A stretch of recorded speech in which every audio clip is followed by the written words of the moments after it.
A strict HOA officer bursts into a neighborhood gym, demanding that a black woman leave immediately. Confident in his authority, he does not realize that she is not just another resident, she is the owner of the entire complex. What begins as an attempt to assert control turns into a humbling lesson about respect, assumptions, and power. The Willow Creek Fitness Complex was the pride of the upscale neighborhood. Gleaming glass walls reflected the sunlight in the late morning, and inside, rows of state-of-the-art equipment hummed quietly. The polished hardwood floors shone under the ceiling lights, and every dumbbell, treadmill, and stationary bike seemed carefully arranged, as though the gym itself had been designed to enforce perfection. Despite its pristine appearance, the gym had strict HOA oversight. Every member, every guest, and even the staff were subject to countless rules. The HOA's authority stretched beyond mere aesthetics. They dictated hours, equipment usage, and even the type of workout gear allowed. It was a place where rules were enforced meticulously, and where any perceived violation could trigger conflict. Among the regulars was Danielle Johnson, a composed and confident black woman in her mid-30s.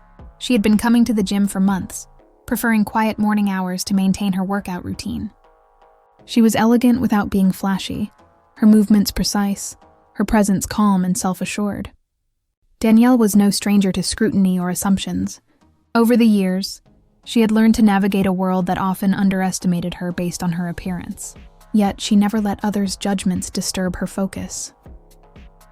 That morning, she warmed up on the treadmill, her earbuds in, letting the rhythmic pounding of her sneakers blend with the soft background music. She appreciated the gym not just for fitness, but for the brief sanctuary it provided, a place to think, reflect, and recharge before the demands of her day. Across the complex, Officer Bradley Mason patrolled the hallways. Known as the HOA cop, Bradley wore his uniform with rigid pride, a neatly pressed shirt, a shiny badge, and an air of authority that seemed almost ceremonial. He carried a clipboard everywhere he went, jotting down infractions and meticulously recording his patrols. To Bradley, enforcement was more than a job. It was a demonstration of control. As he passed by the rows of cardio equipment, his sharp eyes caught sight of Danielle. Something about her calm demeanor immediately triggered suspicion. She appeared relaxed, almost too comfortable, and he noted that she had spent a long stretch of time near a treadmill marked for single-use rotation. To Bradley, this could only mean a violation. Without hesitation, he approached, clipboard in hand, his footsteps echoing against the polished floor. His reputation in Willow Creek was built on decisiveness and intimidation, and he intended to maintain it here. He imagined the satisfaction of confronting a rule breaker, of asserting authority, and perhaps even showing the gym members who truly controlled their environment. Meanwhile, Danielle, focused on her workout, did not notice his approach immediately. The sunlight caught her hair as she adjusted her posture on the treadmill, unaware that her peaceful routine was about to be interrupted. She had fought long and hard to claim spaces where she could move freely and without interference. This gym, though public to the neighborhood, had been one of those rare spaces where she felt autonomous, until now. Bradley stopped just behind the treadmill, clearing his throat with exaggerated authority. His shadow fell over her, startling Danielle slightly. She paused mid-stride and pulled out an earbud, meeting his stern gaze. Bradley's eyes narrowed as he sized her up.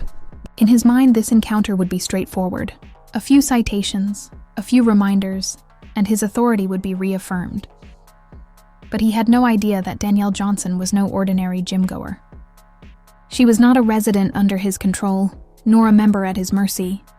She was, in fact, the owner of the entire complex, a fact he would soon learn in the most humiliating way possible.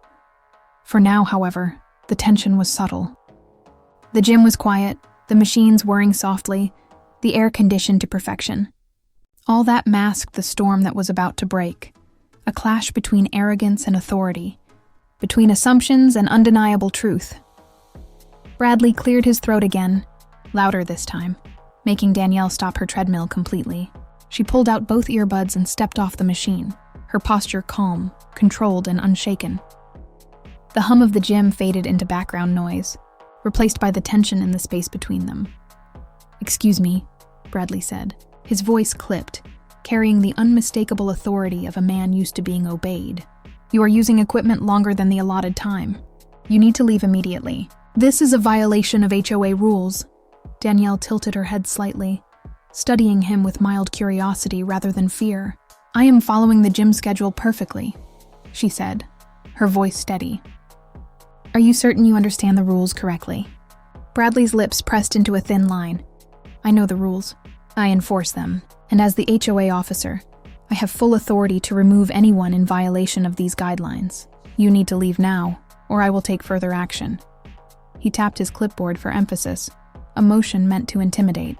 Several gym-goers paused mid-rep, their eyes darting toward the confrontation. Some whispered among themselves, sensing that this encounter was unusual. Danielle placed her hands on her hips, tilting her chin slightly upward. "Further action? Are you threatening me over a treadmill session?" Her voice was calm but firm, carrying a quiet authority of its own. Bradley's nostrils flared, his pride stung by her composure. "I do not make the rules. I simply enforce them. No one is exempt, not even anyone who thinks otherwise." His eyes scanned the gym, noting the attention of the other members, as though their presence lent him more power. Danielle's gaze held his steadily. "I do not believe you understand who you are speaking to," she said softly. "Perhaps you should check your facts before issuing commands." Bradley's frown deepened. "I know the facts. Every resident, every member, every user of this gym is subject to HOA regulations. There are no exceptions. And yet," Danielle continued, reaching calmly into the bag beside the treadmill, "there are exceptions you have clearly not considered." She pulled out a leather-bound folder, the kind that immediately conveyed importance and authority. The embossed seal glinted under the gym lights. Bradley's eyes flicked to it, narrowing with suspicion. "What is that?" he demanded. Danielle held it in front of her with quiet confidence. "These are the ownership documents for this entire complex. This gym, the property, the land, it all belongs to me." Bradley blinked, his mouth opening slightly, then closing as he attempted to process the words. That cannot be right. Everyone in this neighborhood contributes to the HOA. No single person owns the entire facility. Danielle smiled faintly, serene but unyielding. "Check the records, Officer Mason. You will see that I am not a member under your jurisdiction. I am the owner. This is my property. You are welcome here, but your authority does not extend beyond civility and common courtesy." The words hit him like a physical blow. The clipboard in his hand suddenly felt absurd, a useless symbol of power in the face of undeniable truth. Around them, the gym-goers watched with wide eyes, whispering among themselves. Shock, disbelief, and quiet admiration rippled through the room. Bradley's jaw tightened, his face reddening with humiliation. This changes nothing," he stammered, though the certainty in his voice had faded. You still must follow regulations." Danielle shook her head gently, placing the folder back on the bag. "Officer Mason, the only regulation you must follow here is respect, for others, for facts, and for yourself. That is the only rule you have yet to learn." For the first time, Bradley faltered completely. Authority, confidence, and pride, things he had wielded like weapons for years, seemed to drain from him in that moment. He realized that he had not only underestimated Danielle, but had also allowed his assumptions and prejudices to blind him entirely. The tension in the gym shifted. What had begun as a routine enforcement had become a dramatic revelation. Danielle stood firm, composed, every inch the embodiment of dignity. Bradley, once the enforcer, now seemed small, uncertain, and exposed under the gaze of those who had witnessed the exchange. And in that silent, charged moment, it became clear. This confrontation was not about gym rules or HOA regulations. It was about authority, assumptions, and the painful lesson that power without understanding is empty. The gym had gone quiet. Machines hummed faintly in the background, but no one moved. Every eye in the room was on the two figures at the center of the floor. The black woman standing confidently, and the HOA officer, his face taut with disbelief. Danielle leaned slightly on her bag, the leather-bound folder resting against her leg. "Officer Mason, she said calmly. "I suggest you examine these documents before you speak further." Bradley's eyes flicked to the folder. "Documents? What kind of documents?" "You cannot—" "Ownership records," Danielle interrupted. "For this gym, the surrounding property, and the entire complex. Every inch of this space is deeded in my name. Not leased, not under HOA control, not conditional, mine. I built this complex, invested in it, and I maintain it. Your authority does not extend beyond courtesy, and it certainly does not include threats toward me and my own property." She opened the folder slightly and displayed several pages, the official county seals glinting under the fluorescent gym lights. The embossed lettering on the top of the first page read clearly, "Property owner, Danielle Johnson." Bradley's hand trembled slightly as he reached for the papers, scanning them frantically. His mind, trained to spot violations, was now struggling to comprehend reality. Every clause, every signature, every seal confirmed what Danielle had calmly stated. She was the owner. He had no legal authority here. A ripple of whispers spread through the gym. A young man paused mid-lift, staring in disbelief. She owns the whole place?" he whispered to his friend. An older woman, standing near the treadmills, shook her head. "I never imagined," she muttered under her breath. Bradley's face had drained of color. The confidence he had carried like armor now seemed like a distant memory. He had approached Danielle assuming control, expecting compliance, but all that certainty crumbled in the face of her calm, undeniable truth. Danielle did not raise her voice. She did not gloat. Instead, she let her gaze sweep across the room, pausing briefly on Bradley. "This is why assumptions are dangerous," she said quietly, yet firmly.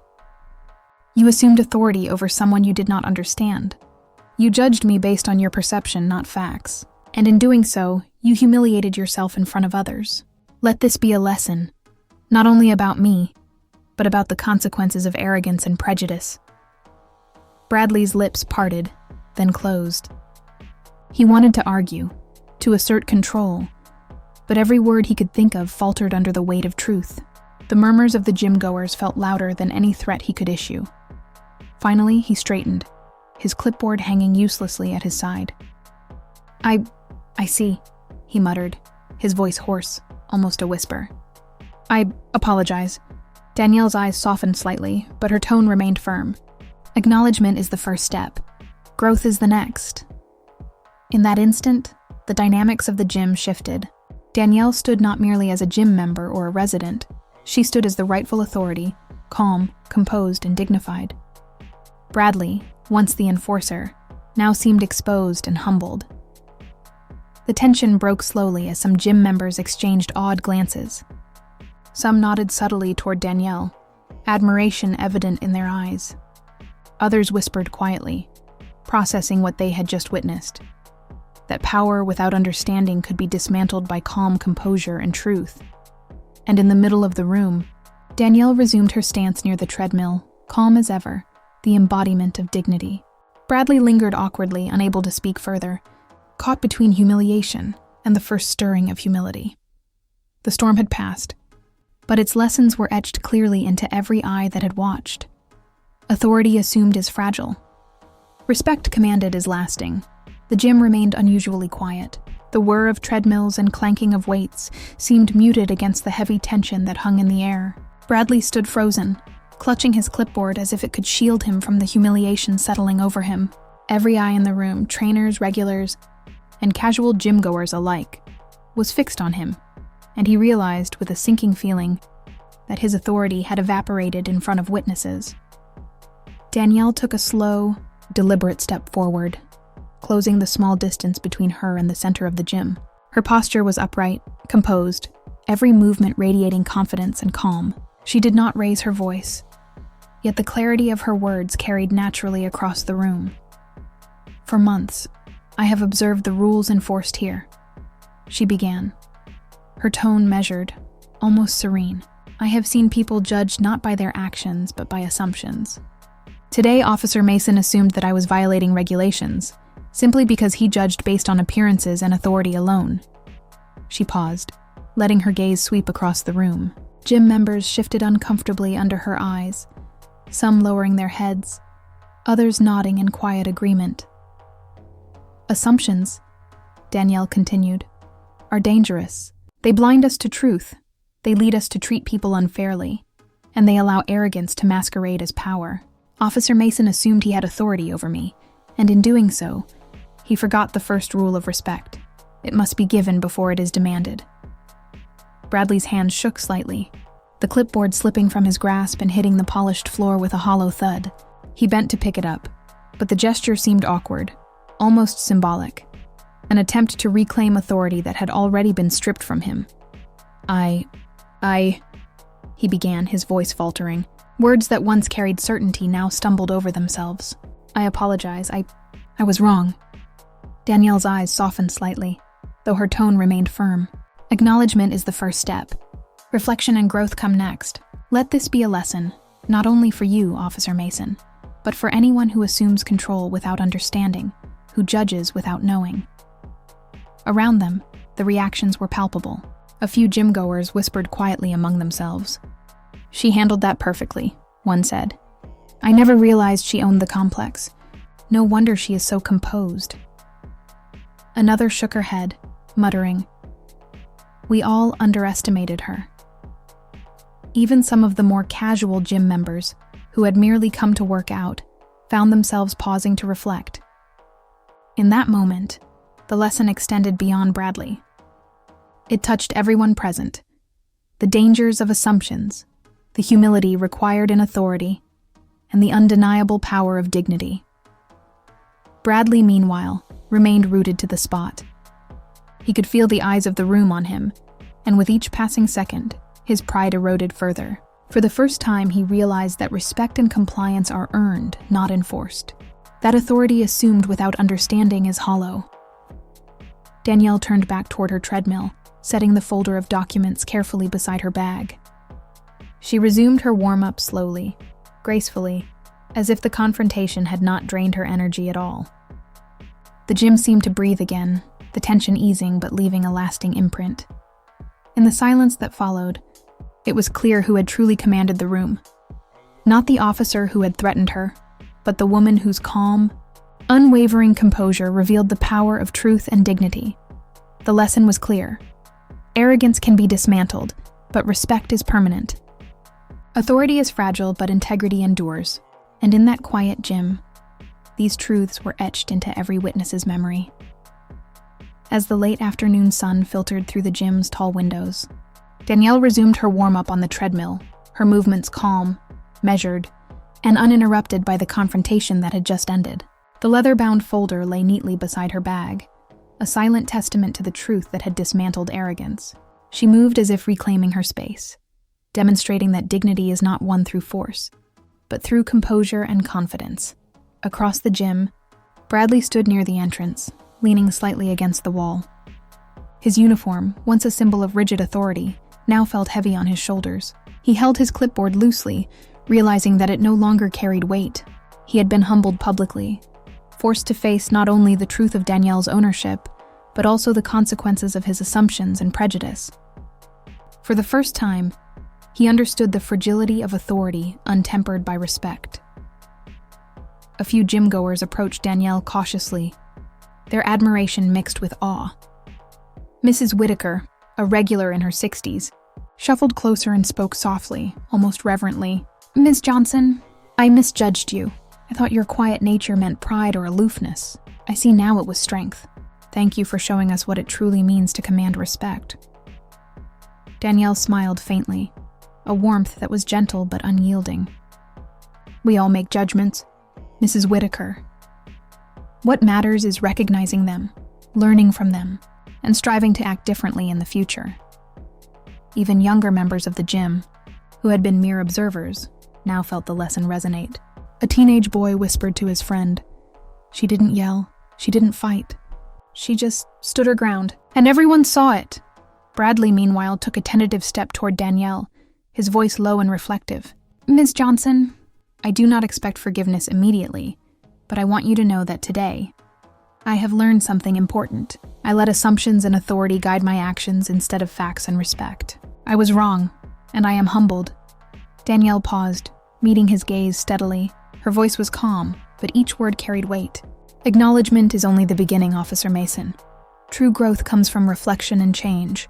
May this moment guide your future actions. Bradley nodded slowly, absorbing the lesson. His pride tempered by shame and the beginnings of humility. The clipboard in his hand no longer symbolized authority. It was merely a tool, meaningless without understanding and respect. The gym returned to its rhythm, but the energy was different now. Danielle continued her workout, each step on the treadmill a quiet declaration of her reclaimed peace and authority. Gym-goers moved around her with newfound respect, some nodding politely, others whispering about the woman who had handled confrontation with unparalleled composure. Outside the windows, the sun began to dip toward the horizon, casting long shadows across the polished floors. The golden light seemed to mirror the transformation that had occurred.